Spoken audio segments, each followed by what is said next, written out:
MobiKwik ने launch किया है guys credit card to money transfer करने के लिए पेरेंट का ऑप्शन। यानी आप सब इससे पहले वॉलेट टू बैंक अकाउंट में जैसे मनी ट्रांसफर करते हैं उसी प्रकार फिर से एक ऑप्शन आया है पेरेंट का ऑप्शन। यानी आप सब पेरेंट के थ्रू आप सब अपना क्रेडिट कार्ड का मनी ट्रांसफर कर सकते हैं। इसके लिए कुछ क्राइटेरिया भी दिया गया है। यानी आप अपना नहीं कोई अगर आपके पास में बता दूँ इससे पहले जैसे नो ब्रोकर यूज करते थे उसी प्रकार आपको ये भी एप्लीकेशन को आप सब यूज कर पाएंगे जिसमें आपको पेपर वर्क जीरो है। यानी आप कुछ भी पेपर वर्क करने का नहीं है। इंस्टेंट डिपॉजिट यानी आपके बैंक अकाउंट में जो है आप सबका इंस्टेंट में मनी ट्रांसफर हो जाएगा। इससे पहले जो आप बैंक अकाउंट इसमें ऐड करके रखे हैं और जो वॉलेट में रखे हैं वही आपका सेम रहेगा। सिर्फ आपको फंक्शन यानी जो इसमें इंक्लूड किया गया है रेंट पे का ऑप्शन जो कि आप सब आसानी तरीके से अपना क्रेडिट कार्ड का मनी ट्रांसफर कर सकते हैं। इसके लिए चेक लिमिट भी दिया गया है जो कि आपको चेक लिमिट में चलो आपको दिखाता हूँ कितना लिमिट दिया गया है मनी ट्रांसफर करने के लिए।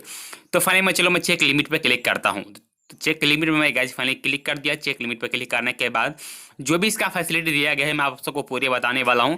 यानी कितना आप सब मनी ट्रांसफर कर सकते हैं, जितना आप सब मोबिक्विक वॉलेट से कर सकते हैं या उतना कर सकते हैं कि नहीं। तो पूरे एलिजिबिलिटी इसमें दिया किया है जो कि देखेंगे ऊपर में जो बताया गया है। यानी पेपर वर्क आपको करने की कोई जरूरत नहीं। आप जिससे पहले केवाईसी किए हैं अपने वॉलेट को वही रहेगा, उसमें कुछ भी चेंजेस नहीं किया गया है। आप सबका जो पेमेंट है इंस्टेंट में यानी क्रेडिट कार्ड डेबिट कार्ड अभी इसमें एक्सेप्टेड है। साथ में अगर आपके मोबिक्विक वॉलेट में अगर कोई भी बैलेंस रहेगा तो आप वॉलेट का भी बैलेंस ट्रांसफर कर सकते हैं पेरेंट के थ्रू। जो कि बेनिफिट की अगर हम बात कर लेते हैं गाइस तो नीचे में आप देख पाएंगे बेनिफिट यानी 50 जैसे आप इंटरेस्टेड जो मिलता था आप सबका 45 डेज का वही आपको इधर बताया जाए 50 दिन तक आप अपना क्रेडिट कार्ड का यूज कर सकते हैं जो कि इधर पूरे मेंशन किया गया है। साथ में बता दूं कि इसमें आपको कुछ कैशबैक भी मिलेगा। जब आप पेरेंट के थ्रू आप अगर क्रेडिट कार्ड का मनी विड्रॉ करेंगे बैंक अकाउंट में तो कुछ आप सबको रिवॉर्ड पॉइंट भी मिलेगा जो कि इधर पूरे तरीके से मेंशन किया गया है। और रिवॉर्ड पॉइंट आप अपने बैंक अकाउंट में भी ट्रांसफर कर पाएंगे जो कि ये भी इधर मेंशन किया गया है। साथ में इधर देख पाएंगे आपको डायरेक्ट बैंक अकाउंट में ट्रांसफर होगा। इधर पेरेंट का अमाउंट जितना रहेगा आपको इनडायरेक्ट यानी आपको डायरेक्ट ही आप जो आप बैंक अकाउंट इसमें आप एड करके रखे हैं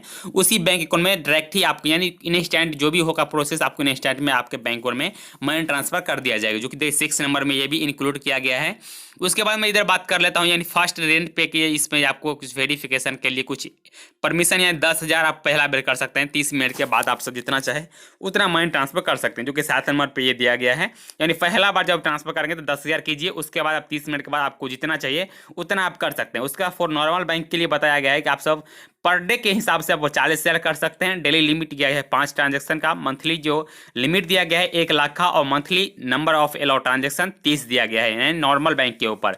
फॉर पेमेंट बैंक के ऊपर यानी पेमेंट बैंक में आता है एयरटेल पेमेंट बैंक साथ में पेटीएम पेमेंट बैंक ये सब अगर बैंक है आपके पास तो डेली लिमिट 10,000 दिया गया और ट्रांजेक्शन दिन में 2 दिया गया है। और पूरा मंथली लिमिट दिया गया है पूरे 20,000 का और मंथली ट्रांजैक्शन अलाउ दिया गया है 30 का यानी 30 की इसके लिए दिया गया यानी 2,000 4,000 5,000 इस तरह से अगर मनी ट्रांसफर करेंगे तो आप सब कर सकते हो। उसमें आप सब कुछ त्रुटि नहीं होगा। तो गाइस उसके बाद ये सब तो लिमिट हो गया इसका।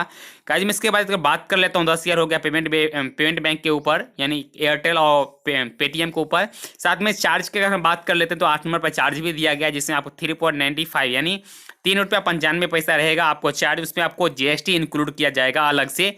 उसके बाद आप अपना क्रेडिट कार्ड का मनी ट्रांसफर कर सकते हैं पेमेंट ऑप्शन के थ्रू। तो चलो फाइनली पेमेंट ऑप्शन को बारे में जान लिए, चार्ज के बारे में जान लिए, पेमेंट बैंक के बारे में जान लिया और नॉर्मल बैंक के बारे में जान लिएगा। जब हम मनी ट्रांसफर करने की अगर बात कर लें तो क्या सबसे पहले आपको आना है मोबिक्विक वॉलेट में।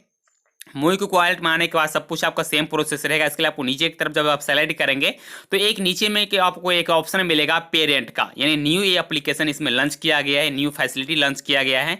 आप सबको मालूम कि बहुत सारा एप्लीकेशन अभी पेरेंट के थ्रू अपना क्रेडिट कार्ड का मनी विड्रॉ करता है तो उसी प्रकार सेम है। मैं बता दूं कि इस एप्लीकेशन में जैसे आप वॉलेट से मनी ट्रांसफर करेंगे उसी प्रकार पेरेंट से भी ट्रांसफर करेंगे।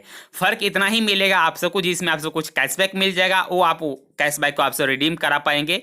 चार्ज की अगर हम बात कर लेते हैं तो चलो फाइल में 100 रुपीज़ डालता हूं तो आपको 4 रुपया कुछ पैसा शायद समथिंग रहेगा यानी 66 पैसा आता है। तो आपसे इस तरीके से अपना मनी ट्रांसफर कर सकते हैं। मैं गाइज एक बात और बता दूं कि लॉकडाउन में क्या होता है कभी कभी इसका चार्ज कम भी होता रहता है। तो अगर आप सब मोबिक्विक वॉलेट को डाउनलोड नहीं किए तो डाउनलोड करके रखिए।